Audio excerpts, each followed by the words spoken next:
د بلخ ولایت په نهرشاهي ولسوالۍ کې د ښوونځیو او مدرسو د یو شمېر استادانو ترمنځ د حق المبین ازموینې سیالۍ ترسره شوه. د دغې ولسوالۍ د پوهنې امیر د اسلامي امارت د مشرانو د لاسته راوړنو د غوره درک او د خوارجو د پیژندلو په موخه د ورته پروګرامونو جوړول مهم وبلل.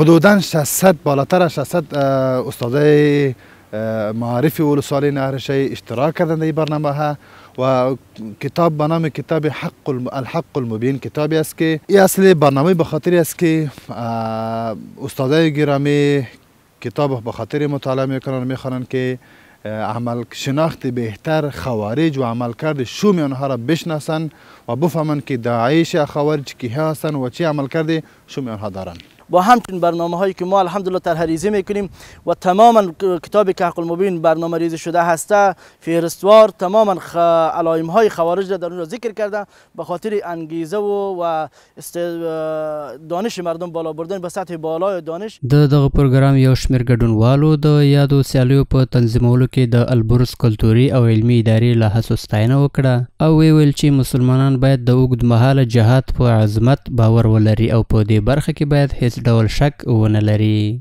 این برنامه هم یکی از اون برنامه هایی است که ما از احوالات دشمن خود آگاه میشیم که دشمن مسلمان کی است و در کجا هست و چی کار میکنه چی برنامه داره. آگاهی در این باره حاصل کردیم. بسیار کار خوب است. این برنامه ها را باید همیشه برگزار بکنن که همه مردم ملت ها از آگاه شوند و همه حقایق را درک بکنند. بسیار مفاهیم بزرگ مفاهیم بسیار خوبی را ما به دست آوردیم. از اون جمله ما شناختیم که خوارج کی است، داعشی ها کی است، همچنین فهمیدیم که امارت اسلامی کی است، مثلا امامت کی است، خلافت چی را گفته میشه.